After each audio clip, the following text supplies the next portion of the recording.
trying to decouple essentially the high value work from the lower value work.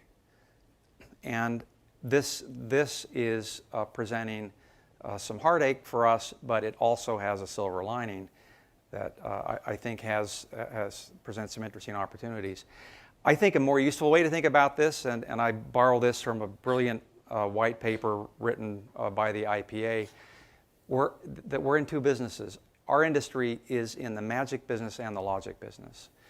The magic business is the high value concept, strategy, problem solving, planning, innovation, invention piece of what we do. And that's high value and it's high margin work. That's magic.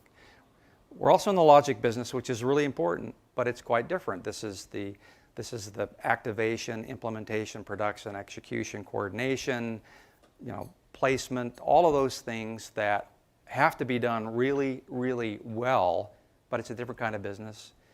It is available a lot of different places. There's a lot more pricing pressure on it.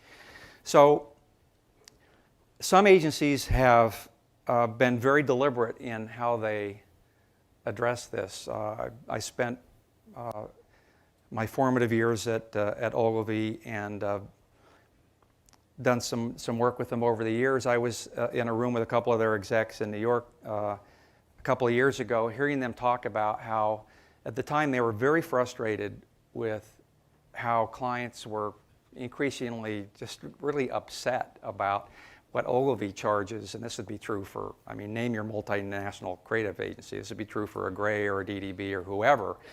But how clients are upset at what the logic work costs them, right? $200 an hour to resize a banner ad.